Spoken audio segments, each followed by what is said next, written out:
Bapak Genbi sore hari ini semua kenanya ke saya. Ketika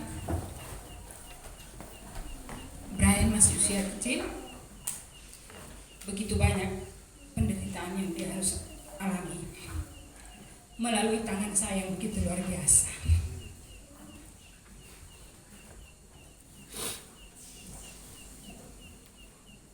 Dan pada saat saya ikut WB, di situ saya diajar bagaimana menolong anak saya dan suami saya. Yang pertama yang saya tolong adalah Brian, karena saya begitu kejam kepada dia. Setiap amarah saya lampiaskan kepada dia. Setiap kesedihan saya lampiaskan kepada dia. Dia begitu tertekan dan menderita. Seperti yang tadi dikatakan Bang Genbi, bahwa karena kita pun telah merasakan bagaimana orang tua mengajar kita. Dan itu yang saya lakukan. Karena waktu kecil, kalau kami bermain, ada waktunya. Jam sekian selesai, dan kalau lewat 1 menit, pasti sudah disiapin kayu yang panjang untuk mengajar kami. Kami ke sekolah sampai sudah besar. Saya sampai SMA.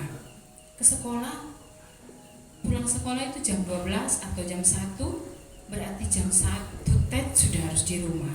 Padahal mereka nggak tahu kalau ada kegiatan tambahan atau apa, orang tua nggak peduli. Jam 1 sudah harus di rumah. Begitu telat 1 menit, langsung dihajar. Itu setiap hari. Dan begitu banyak penyiksaan yang saya alami waktu itu, dan itu saya lampiaskan kepada Brian. Saat singkat cerita, saat ikut WB akhirnya saya memulihkan itu. Dan di sekolah pun pasti ada kegiatan, waktu itu retreat sekolah begitu.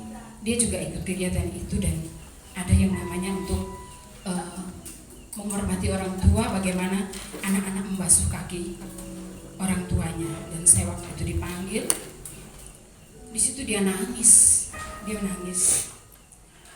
Saya tanya, kenapa kamu nangis? Dia ceritakan semua detail yang dia alami waktu dia masih kecil. Sampai dia bilang seperti ini, itu waktu itu dia masih kelas 6 SD. Mama tahu nggak? Waktu itu aku dimarahi oma. Aku ke belakang itu ngapain? Padahal masih kelas 6 SD. Aku mau ambil pisau, aku mau bunuh diri. Aku mau bunuh diri, Mama. Aduh Tuhan, betapa jahatnya kami orang tua buat anak kecil ini. Itu saya menangis sama dia di kamar itu, saya menangis.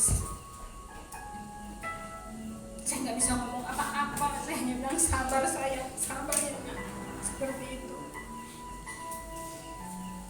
Lalu di waktu SMP yang dia ikut retreat, dan dia bilang kenapa?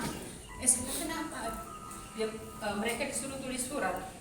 Dan kamu orang tua dikasih, dan saya membaca isi surat itu. Saya bilang kenapa?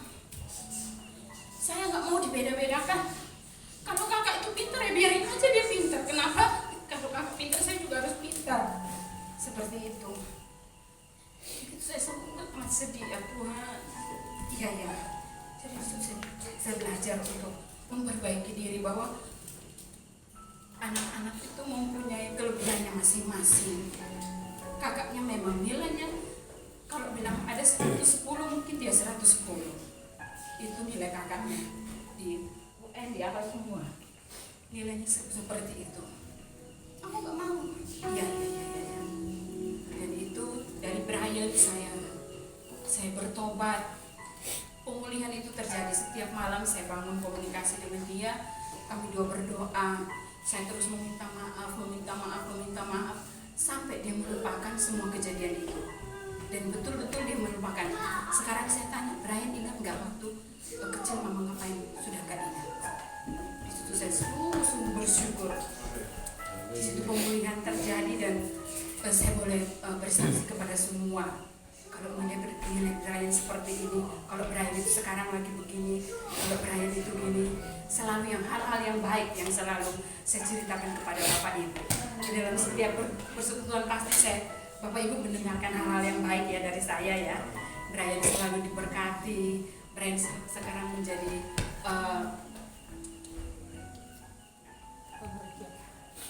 pekerja di gereja, pelayan di gereja seperti itu. Dan itu tanpa saya suruh dia melangkah sendiri. Tadi saya lihat Ata menolong membantu. Itu adalah bagian saya kalau di gereja pagi-pagi saya menyiapkan minuman untuk semua pelayan Tuhan, singer, WL, pengkhotbah, itu saya bagian itu. Kalau mereka membutuhkan apa saya langsung menyiapkan tanpa disuruh.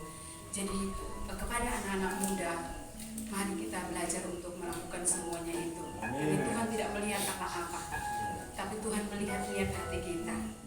Dan di situ nanti Tuhan akan membukakan semua untuk kita.